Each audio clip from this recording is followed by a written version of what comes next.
इल्तुतमिश ने यल्दोज को बुरी तरह से हरा दिया और उन्हें बंदी बना लिया। बाद में बंदाइयों में उन्हें मृत्युदंड दिया गया।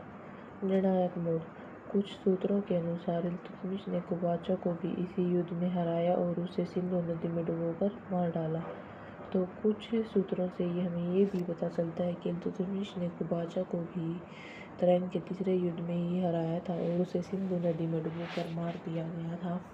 हालांकि कुछ अन्य स्रोत कुबाचा की हार और मृत्यु के बाद की घटना बताते हैं, यानी कि कुछ स्रोत तो ये कहते हैं कि इल्तुतमिश ने तराइन के तीसरे युद्ध में ही कुबाचा को हराया और सिंधु नदी में डुबोकर मार दिया, और वहीं कुछ स्रोत कुबाचा की हार और मृत्यु को बाद की घटना बताते हैं। युद्ध के परिणाम। दिल्ली सल्तनत की स्वतंत्रता। इस जीत के बाद दिल्ली सल्तनत का गजनी से संपर्क पूरी तरह से खत्म हो गया और यह मध्य एशिया की राजनीति से मुक्त होकर एक स्वतंत्र भारतीय राज्य बना। इल्तुतमिश का सुदृढ़ीकरण। इस निर्णायक विजय ने दिल्ली सल्तनत पर इल्तुतमिश के अधिकार को मजबूत किया और उसे निर्विवाद रूप से भारत का सुल्तान बना दिया।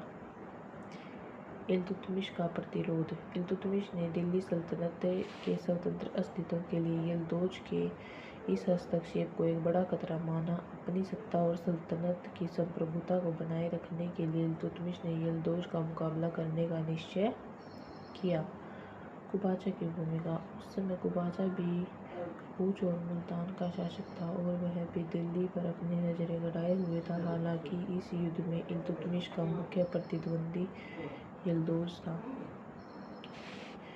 युद्ध की उपलब्धियां। परिणाम। तराइन के तीसरे युद्ध में इल्तुतमिश ने एक निर्णायक जीत हासिल की जिसने दिल्ली सल्तनत की दिशा हमेशा के लिए बदल दी। दिल्ली सल्तनत की स्वतंत्रता। इस जीत के साथ दिल्ली सल्तनत पर गजनी के शासक यल्दोज का दावा पूरी तरह से समाप्त हो गया। अब दिल्ली सल्तनत मध्य एशियाई राजनीति के प्रभाव से मुक्त होकर एक स्वतंत्र भारतीय राज्य बन गया।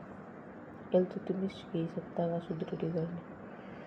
यल्दोज को पराजित करने के बाद इल्तुतमिश का दिल्ली सल्तनत पर अधिकार और भी मजबूत हो गया। इस विजय ने निर्विवाद रूप से भारत का सुल्तान बना दिया। कुबाचा का अंत। कुछ ऐतिहासिक स्रोतों के अनुसार नीचे तार दे। इल्तुतमिश ने इस युद्ध के दौरान या इसके बाद कुबाचा को भी पराजित किया था, जिससे उसकी सत्ता को एक और चुनौती समाप्त हो गई।